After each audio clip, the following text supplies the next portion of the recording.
Elizabeth Wurzel escribió en sus memorias, Nación Prozac: ¿por qué hacer algo? ¿Por qué lavarme el pelo? ¿Por qué leer Moby Dick? ¿Por qué enamorarse? Cuando todos estamos encorvados hacia la misma conclusión inevitable, la brevedad de la vida. Esto hace que todo parezca que no tiene sentido cuando pienso en la duración de la muerte. Bueno, amigos, es bastante exacto decir que nosotros, al igual que las ratas, morimos. Y dado el tiempo suficiente, será difícil notar la diferencia entre nosotros. Humanos y animales, dijo Salomón, ¿recuerdan? Que todos van al mismo lugar, del polvo son, todos vuelven al polvo. Excepto que Dios ha puesto la eternidad en la mente de los seres humanos. ¿No es así? Nosotros, a diferencia de las ratas, sabemos que hay una brecha infranqueable entre nuestra propia temporalidad y la eternidad, que sin la intervención divina nos triturará a nosotros y a las ratas en el olvido. Pero de eso se trata la muerte y la resurrección de Jesús, la intervención divina.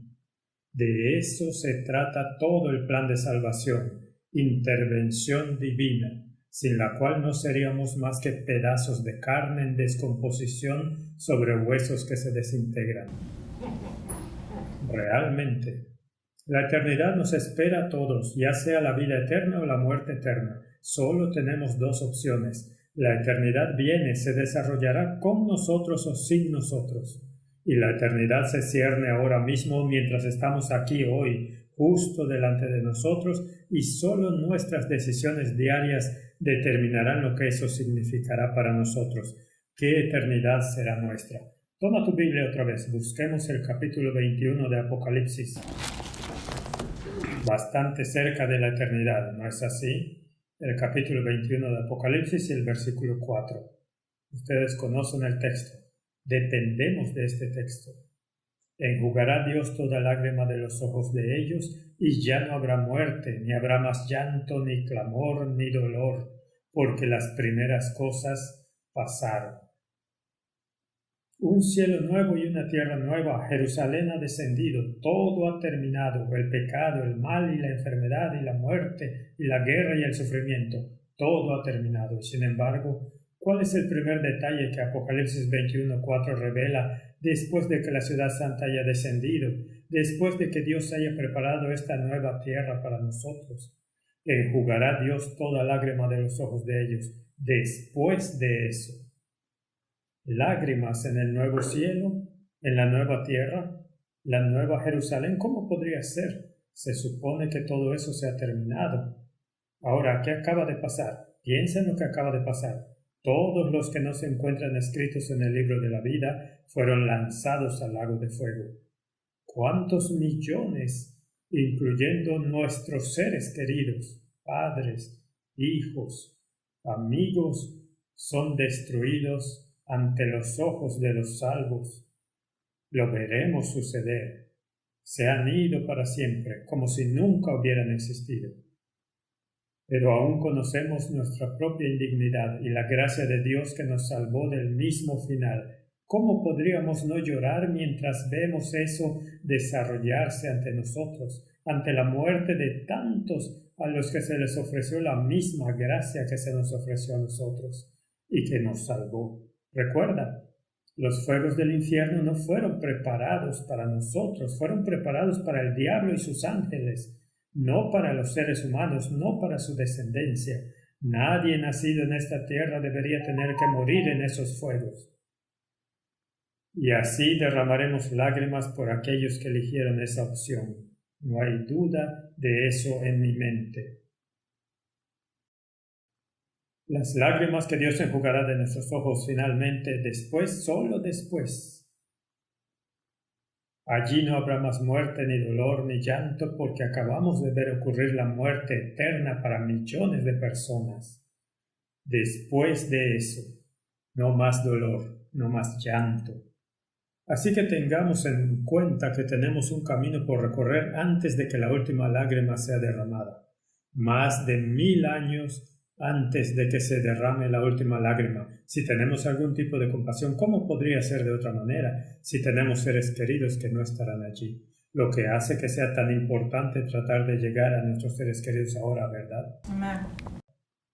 Ahora, una nota un poco más brillante. Si alguna vez hemos comenzado a dudar de esta realidad futura, tal vez debamos recordar algunas realidades simples en el presente observable que pueden hacer que no dudemos de Dios, que no desconfiemos de Él, sino que tengamos la fe completa en que Él está a cargo. Tomemos algo muy simple, la extraordinaria voz humana. ¿Qué tal la voz que usamos todos los días de nuestras vidas? Si tenemos la suerte de nacer con una voz que puede hablar.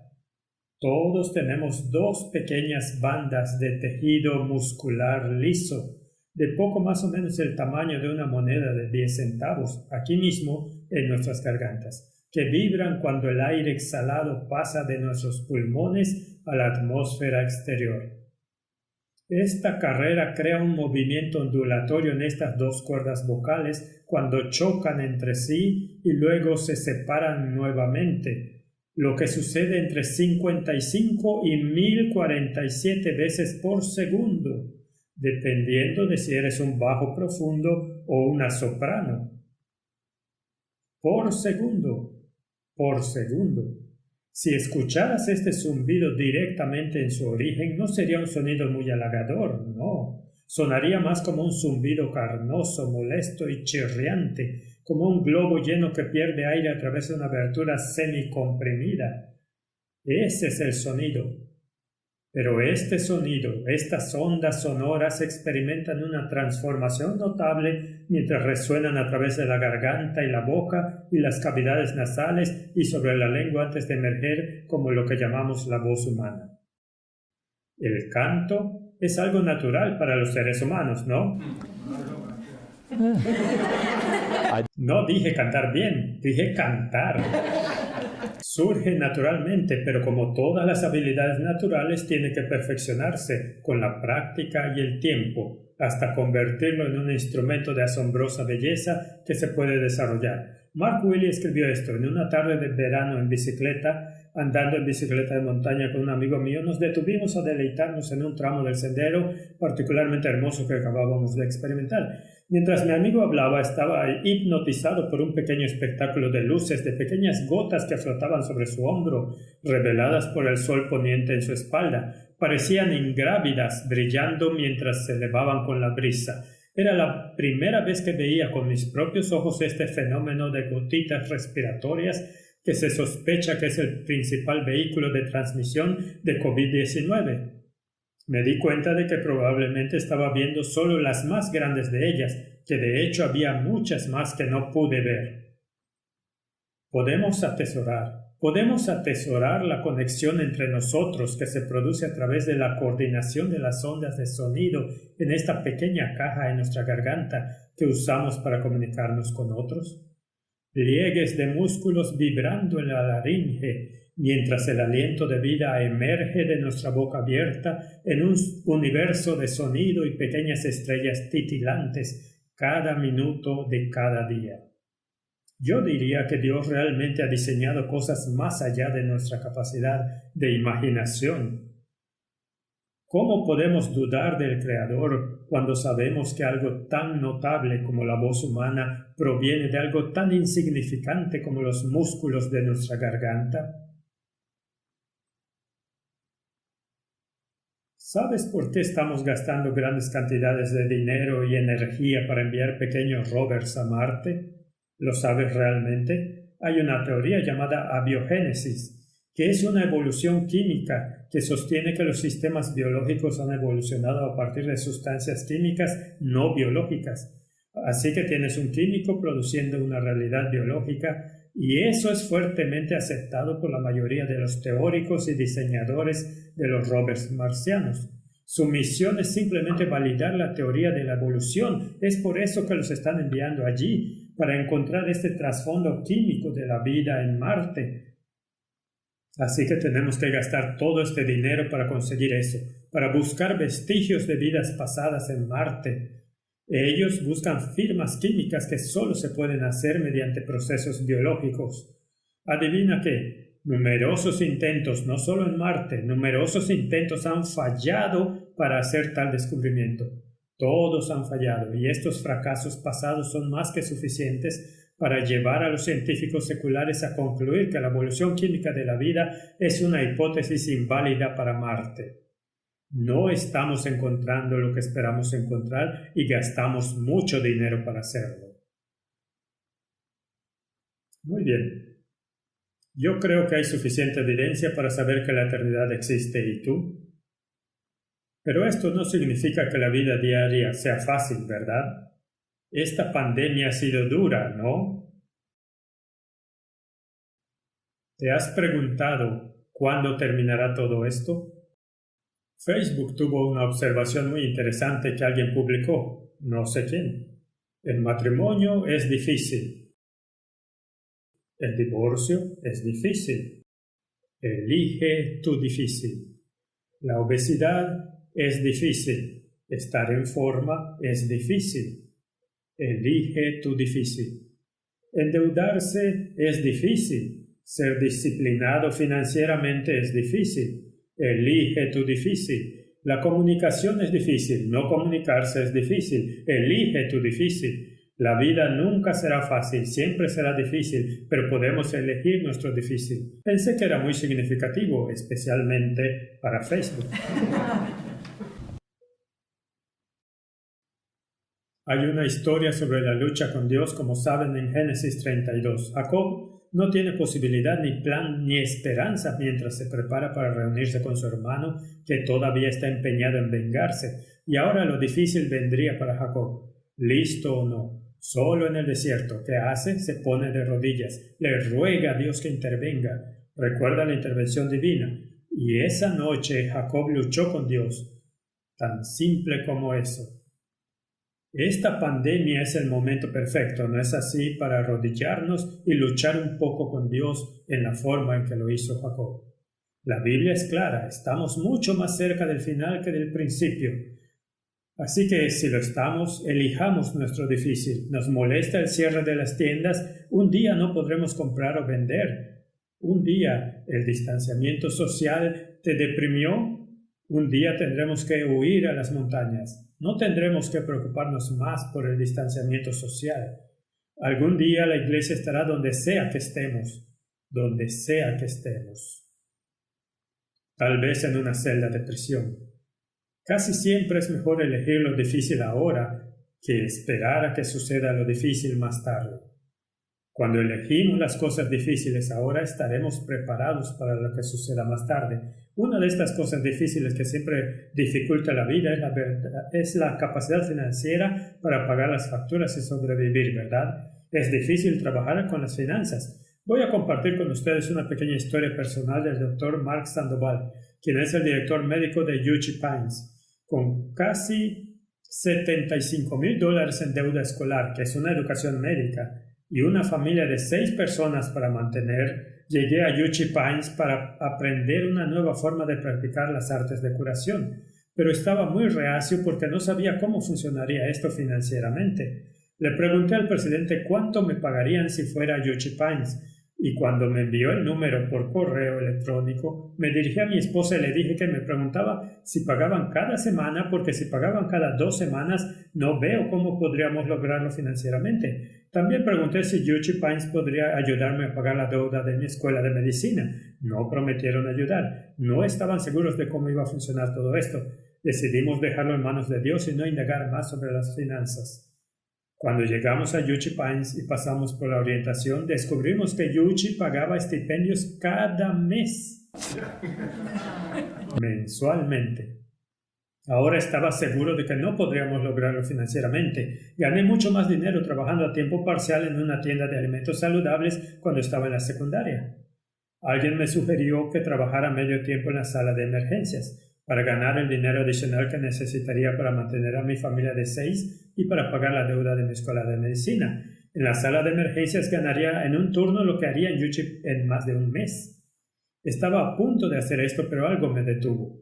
Estaba estudiando sobre el Éxodo en ese momento y me di cuenta de que así como Dios llamó a sus hijos fuera de Egipto a la tierra prometida y los apoyó en el camino, Dios me estaba llamando fuera de Egipto a mi tierra prometida, y yo estaba contemplando regresar a Egipto para mantenerme en la tierra prometida. Tomé mi decisión. Confiaría en Dios para proveer para lo que se necesitaba. A veces, cuando las finanzas estaban muy apretadas y no estábamos seguros de cómo compraríamos comida para el resto del mes, aparecía una carta anónima en nuestro buzón con dinero en efectivo.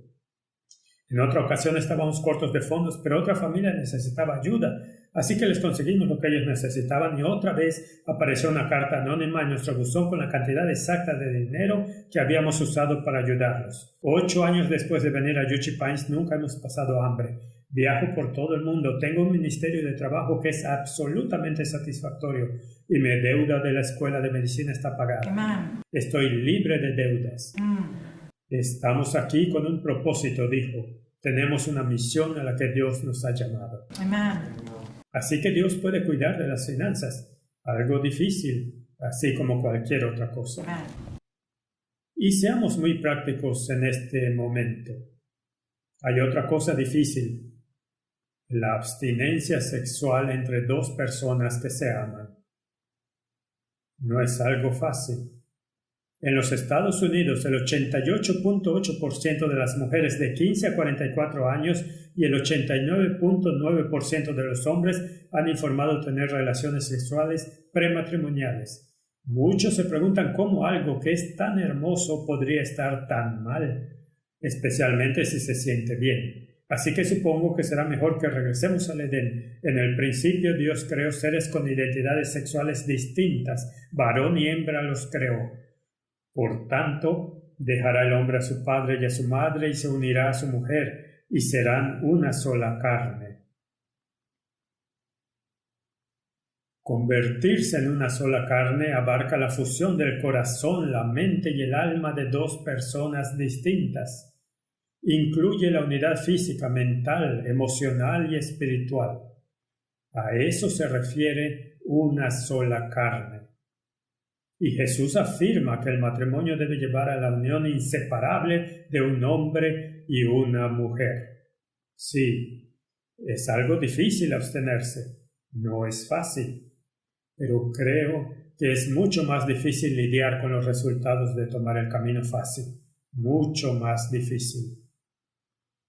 Hay una comparación fascinante de dos hombres en Lucas. Vayamos al libro de Lucas. Leamos Lucas capítulo 1, versículo 5.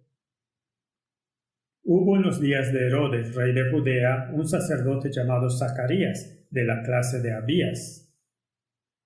Su mujer era de las hijas de Aarón y se llamaba Elisabet. Así que ahí está el trasfondo simple de la historia que vamos a ver.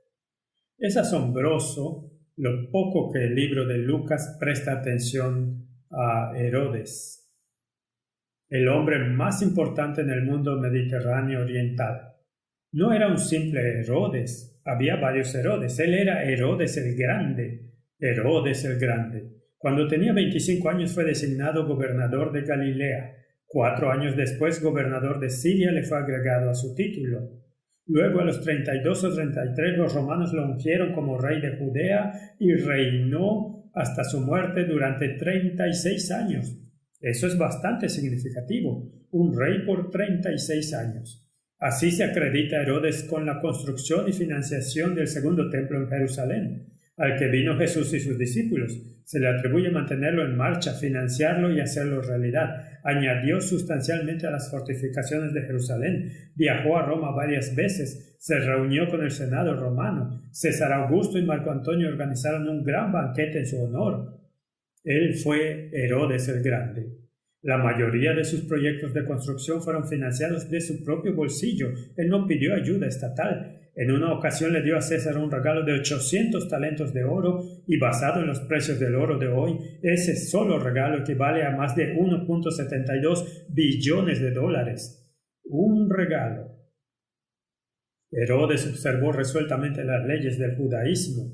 Su respeto por el sábado era legendario. Un poeta latino llamó al séptimo día el día de Herodes. El cerdo y todos los demás alimentos inmundos nunca fueron permitidos en su menú real. Ninguno de sus muchos hijos pudo casarse con extranjeros, gentiles. Él era judío hasta la última idea.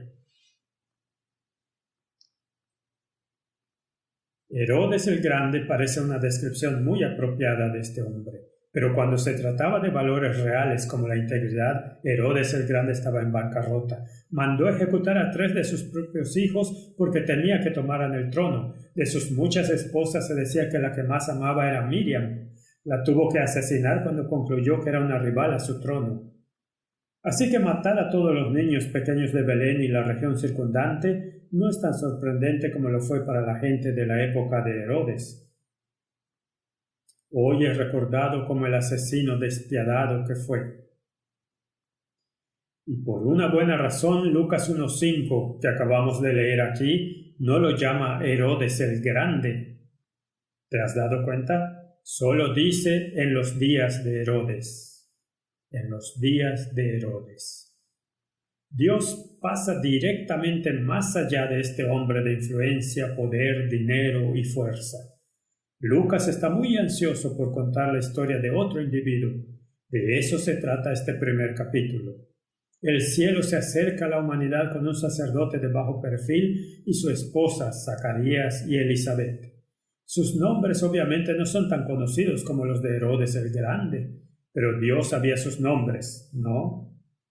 El gran Herodes es casi pasado por alto en el texto de Lucas, mientras que el discreto sacerdote y su cónyuge son notados y recordados por el Dios del universo. El poder, la riqueza y el prestigio de Herodes se ven cada vez más mediocres a medida que se desarrolla la historia. Mira el versículo 6. Ambos eran justos delante de Dios y andaban irreprensibles en todos los mandamientos y ordenanzas del Señor. Si crees que dejar una vida piadosa y saludable no importa, te digo, piénsalo de nuevo. Mira lo que realmente importa: Herodes el Grande o Zacarías y Elizabeth. A través del ángel Gabriel, Dios busca a Zacarías en el templo construido y financiado por Herodes, ¿recuerdas? Claramente la calidad del carácter es crucial aquí. Había muchos sacerdotes judíos y sus cónyuges en esta era, y esta es probablemente, no sabemos, probablemente la única vez en toda la vida de Zacarías que él sirvió en el templo. Ese fue el tiempo que tomó para que las rondas de sacerdotes pasaran desapercibidas por el ciclo anual. Aunque él y Elizabeth eran personas de oración, y Dios escuchó su oración y le aseguró a Zacarías que su oración sería respondida. Eso es de lo que el primer capítulo de Lucas se trata. Leamos un poco más el verso 7. Pero no tenían hijo porque Elizabeth era estéril y ambos eran ya de edad avanzada. Así que tenemos una imposibilidad ocurriendo aquí de nuevo. Pero el versículo 14 dice: y tendrás gozo y alegría y muchos se regocijarán de su nacimiento. ¿Qué tal eso? Lo imposible, como con Abraham, iba a suceder. Así que cuando Herodes murió, hubo mucho gozo porque estaba muerto. ¿Nota la diferencia? Aquí hay gozo por un hijo milagroso que nacería, pero hay otra frase en el texto de Lucas, dicha por Gabriel, una profecía del destino de Juan. Está en el versículo 15, porque será que grande delante de Dios. No beberá vino ni sidra y será lleno del Espíritu Santo, aún desde el vientre de su madre. Aún desde el vientre de su madre. Por cierto, Lucas nunca se refiere a Herodes como grande. No aparece en el libro de Lucas, pero Juan, aunque iba a ministrar en el desierto, vistiendo ropa sencilla, sobreviviendo con la dieta más rudimentaria, sería grande. Comparación entre dos individuos en el libro de Lucas. Jesús confirmó el cumplimiento de la profecía de la grandeza de Juan en Lucas 7. Si quieres saber cuál es esa confirmación, Jesús mismo la dijo. Lucas 7, verso 28. Os digo que entre los nacidos de mujeres, eso es mucha gente.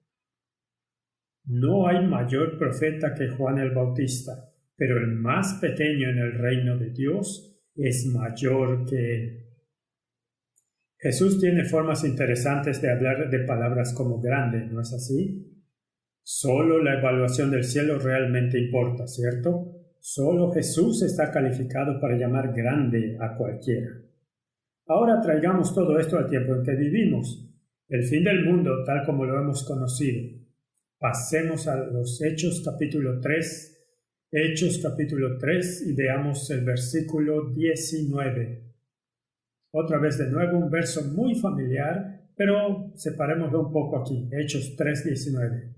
Así que arrepentíos y convertíos para que sean borrados vuestros pecados, para que vengan de la presencia del Señor tiempos de refrigerio. Justo en el medio del testimonio de Pedro sobre la muerte y resurrección de Jesús, nos lleva directamente a nuestro futuro cercano. Cada palabra es importante aquí. Dice, arrepentíos y convertíos. ¿Por qué? Para que tus pecados, dice, puedan ser borrados.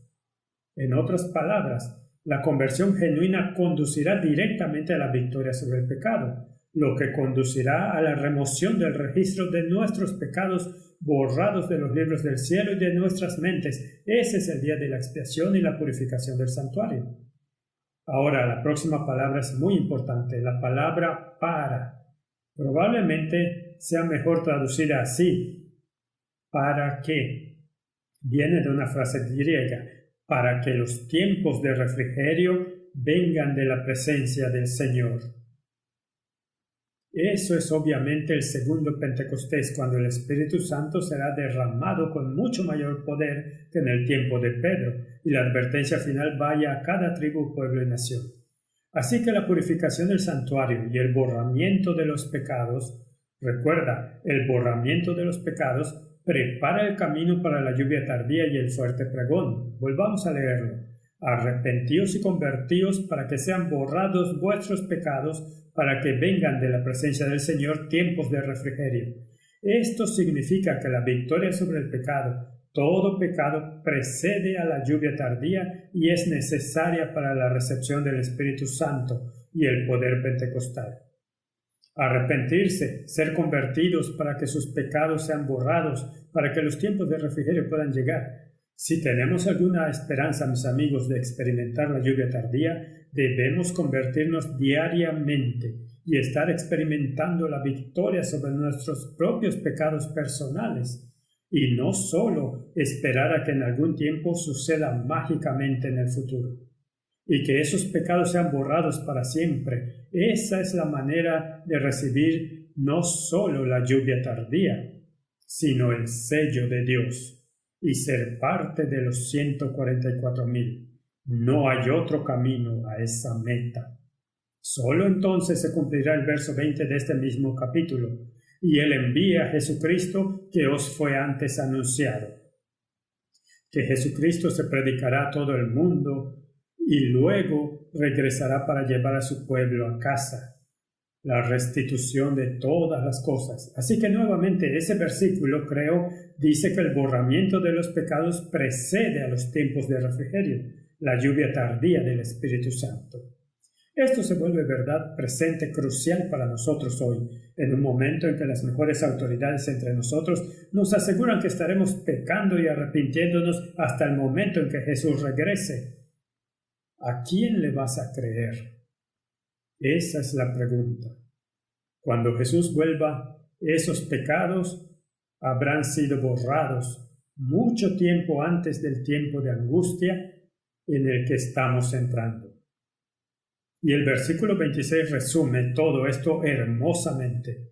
A vosotros primeramente Dios, habiendo levantado a su Hijo, lo envió para que os bendijese, a fin de que cada uno se convierta de su maldad. Ahora, hay otra cosa difícil que se avecina en nuestro futuro.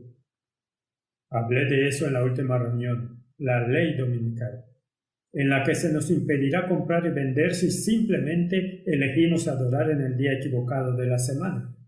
Esta es nuestra prueba final.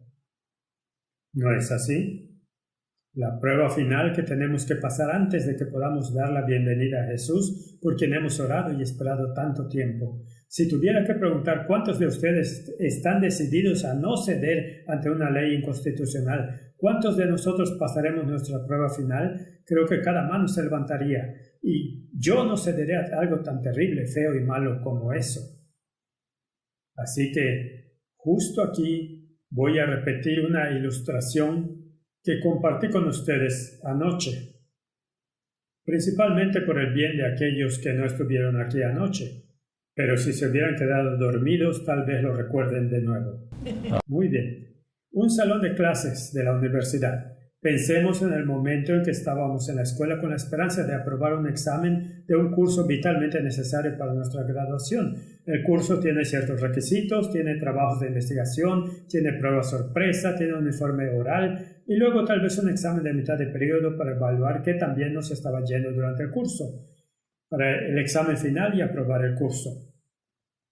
Está bien, el examen final es muy importante, tal vez hasta el 50% de la calificación final, pero el maestro le dará algo de peso a las pruebas y trabajos, tal vez 25%, tal vez 25% para un examen de mitad de periodo. ¿Qué pasa si yo decidí centrarme todo en el examen final? Aprobar ese examen final e ignorar estos cuestionarios sin sentido y estos trabajos de investigación por los que no quiero que me molesten y simplemente pasar el examen parcial, pero voy a aprobar ese examen final, voy a hacerlo. ¿Tendría una posibilidad realista de aprobar ese curso en función de los porcentajes de cada uno de esos requisitos? Incluso si me fue muy bien en el examen final, es solo el 50% de la calificación final. Y eso no es aprobar. Afirmo que esto es un paralelo exacto con pasar la prueba final de la ley dominical.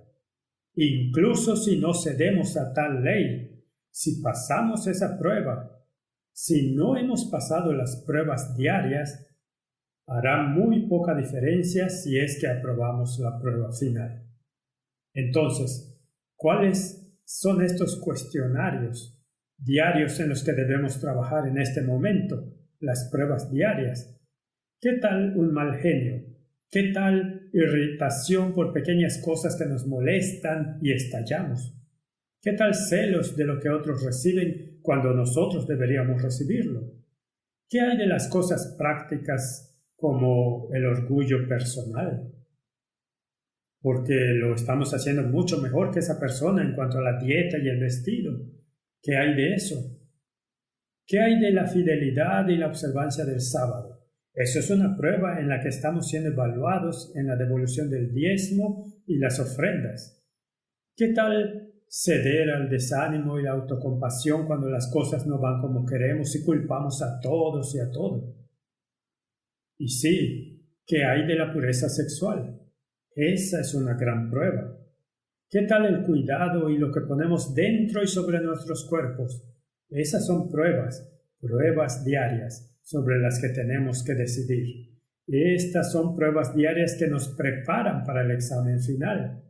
Si las estamos reprobando todas, no hace mucha diferencia si no nos sometemos a la ley dominical. Cuando nos golpee, reprobaremos el curso. Recuerda que recibiremos el sello de Dios solo al establecernos en la verdad intelectual y espiritualmente para que seamos inconmovibles. Esto es por conversión diaria y solo esto nos preparará para pasar la prueba final. Si quieres, esa referencia es Eventos de los Últimos Días 186. Así que voy a sugerirte que quitemos nuestra atención de la ley dominical. Sí, será la prueba final. Nuestro enfoque debe ser el cuestionario diario, las victorias diarias en los cuestionarios diarios de la vida. Eso es lo que necesitamos hoy. La ley dominical llegará, sí, lo hará, pero no te obsesiones con eso, porque estoy trabajando en las áreas problemáticas de mi vida hoy. La imagen de Cristo es mucho más importante que si cederemos a una ley dominical. Considera eso con cuidado. Voy a agregar una declaración aquí que probablemente sea mi declaración favorita en todos los escritos del Espíritu de Profecía. Se encuentra en Testimonios, volumen 5, página 127. El permanecer de pie en defensa de la verdad y la justicia cuando la mayoría nos abandone. El pelear las batallas del Señor cuando los campeones sean pocos. Esta será nuestra prueba. En este tiempo debemos obtener calor de la frialdad de los demás, valor de su cobardía y lealtad de su traición. Esa es nuestra prueba hoy. Esa es nuestra prueba de mitad de periodo, si quieres ponerlo de esa manera. ¿Podremos hacer eso? Un último texto y luego terminado. Lucas capítulo 5, versículo 17. Es una historia simple que todos conocemos muy bien.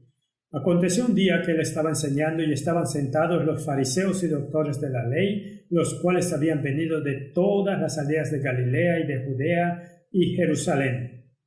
No sé cuántos de ellos se habían reunido ese día que vinieron a escuchar a Jesús y a hablar con Jesús. Y el poder del Señor estaba con él para sanarlos. ¿Sabes el resto de la historia? Un hombre está enfermo de parálisis, lo bajaron por el techo y Jesús lo sana. Ese es el resto de la historia allí. Pero observa la frase aquí. Dice que todos estos fariseos y doctores de la ley, el Señor estaba presente para sanarlos. Creo que estaba mucho más interesado en sanarlos a ellos que a ese hombre en la camilla, porque estos eran los líderes de su pueblo que los llevarían a la destrucción o a la vida eterna. Necesitaban desesperadamente ser sanados. Y así tenemos los versículos 18 y 19. Y sucedió que unos hombres que traían en un lecho a un hombre que estaba paralítico procuraban llevarle dentro y ponerle delante de él. Pero no hallando cómo hacerlo a causa de la multitud, subieron encima de la casa y por el tejado le bajaron con el lecho poniéndole en medio delante de Jesús. Una historia bien conocida. ¿No crees que a estos hombres, estos fariseos, estos doctores de la ley, estas autoridades tenían al menos un poco de conciencia que les roía de una mayor necesidad en sus almas? ¿No crees que tenían ese poco de conciencia? Sin embargo, estoy seguro de que cada uno de ellos tuvo algún pecado secreto en sus vidas, porque recuerda lo que sucedió cuando la mujer fue sorprendida en adulterio. Todos lo ocultaron como si quisieran hacerlo bajo una apariencia de religiosidad. Entre estos hombres había miedo de ser descubiertos. Es por eso que todos se fueron ese otro día. Ellos necesitaban el evangelio del perdón, ¿no es así? Ese día él vino a sanarlos, a estos líderes religiosos, y lo que pasó después fue exactamente como lo planeó el cielo. Estoy seguro que el paralítico, un hombre abandonado y rechazado por el juicio de Dios de estos doctores y fariseos, sin esperanza y sin remedio, se presenta. No tiene más fe que la fe de sus fieles amigos que lo trajeron a Jesús. Los fariseos y líderes religiosos no le habían dado esperanza de curación, ninguna esperanza de nada. Por una de las demostraciones más poderosas que Jesús pudo dar, Jesús predicó el evangelio a estos hombres. Este fue un episodio del evangelio para estos líderes del pueblo de Dios, en la esperanza de que se verían a sí mismos en este paralítico. Si Dios pudiera perdonar a este hombre, podría haber esperanza para ellos. Eso es lo que Jesús esperaba. Si podía sanar los miembros paralizados, seguramente podría sanar su fe lisiada. Así que todo lo que tengo que decir es, este es Jesús apelando a cada uno de nosotros hoy. Si tenemos algo en nuestras vidas que sabemos que no está bien, si tenemos algo en nuestras vidas que estamos ocultando o tratando de ignorar, si hay algo que nos atormenta a nosotros y a nuestra conciencia con culpa, inspirada por el Espíritu Santo, ya sabes, la verdadera culpa para nuestra salvación, entonces Él puede sanar nuestra fe paralizada, tanto como quería sanar a los fariseos. Tomemos esa promesa. Recuerda que dije, una de las 9 cosas que Jesús prometió es el perdón, un nuevo comienzo y poder, y podemos tener eso hoy, por la gracia de Dios y en su poder. Una vez más, ¿te arrodillarías conmigo por un momento? Padre Celestial, solo oro hoy para que cada uno de nosotros pueda darse cuenta de que tenemos pruebas que pasar. No solo una prueba final, sino pruebas diarias, y estas pruebas diarias determinarán en qué eternidad caminaremos, hacia la vida eterna o la muerte eterna. Se enjugará toda lágrima de nuestros ojos cuando hayamos recibido la recompensa que Él ha prometido a todos los que son fieles. Señor, ayúdanos a mirar profundamente, ayúdanos a luchar en este tiempo de prueba. Luchar contigo sobre nuestras vidas, nuestros pecados personales. Porque, Señor, queremos pasar la prueba, queremos pasar el curso, queremos escucharte decir, bien hecho, buen y siervo fiel. Y eso solo se puede hacer si nos aseguramos de no escondernos, reprimiendo o ignorando esas cosas que nos separan de ti. Tómanos, Señor. Somos bastante pecadores, somos bastante débiles y conviértenos en la maravilla del universo. Oro en el nombre de Jesús. Amén.